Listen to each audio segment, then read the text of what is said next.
Last night, we saw 25 Chinese military aircraft enter Taiwan's ADIZ.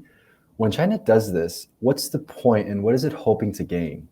One, I think in the most basic way, it's a way to train PLA pilots for what China views as an inevitable operation. And so that means that, you have different types of aircraft flying together, flying over different distances, collecting intelligence or kind of screening for Taiwanese aircraft. It's intended to say, China has the right to fly where it wants, when it wants. These boundaries are imaginary. We don't care what the Taiwanese people have to say about it. We're going to fly our planes where we want.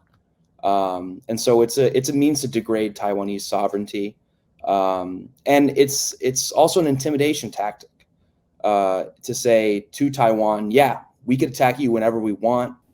In the aftermath of Nancy Pelosi's visit to Taiwan, we saw a significant number of ADIZ incursions, specifically median line incursions. Can you explain what that line is and what its significance? Well, I think, it is very significant. The median line was established in the mid-1950s, I think around 1954 by the United States, kind of as an unofficial boundary in the Taiwan Strait. And it was intended to prevent conflict between the PRC and Taiwan. And I think that, it is quite significant that before August, we saw 23 median line violations publicly tracked by the MND since they started releasing that information publicly. And in August, we saw over 300 violations. We saw 302. And into September so far, we've seen a very high number of median line violations.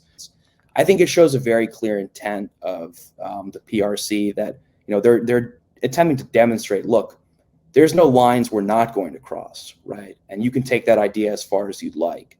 And so I think we're going to see more going forward. We already are, and I don't anticipate that changing. And I think it's quite significant, and I personally feel it's quite concerning. With that increase in Chinese military activity, what do you think Taiwan's military will do to respond? Well, I mean, what we saw in August was the policy of just being very steadfast, still setting up scrambling jets, monitoring aircraft. And I think that is the right call. I think that, in my opinion, in this type of situation, if you give an inch, the PRC is going to take a mile. If you signal that, you're weak on this issue, or that, it could be misconstrued in Chinese propaganda that, look, the Taiwanese aren't going to do anything because they know it's just true. We own Taiwan. I think that would be the angle that is spun. And I don't think that the PLA or the PRC was given the opportunity to spin that in August. I was very impressed with the professionalism of the Taiwanese armed forces.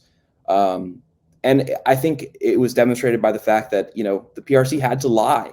They had to say that, we did enter Taiwan's territorial waters when they didn't. And so in regards to response, I think that the Taiwanese armed forces should continue to do what they're doing.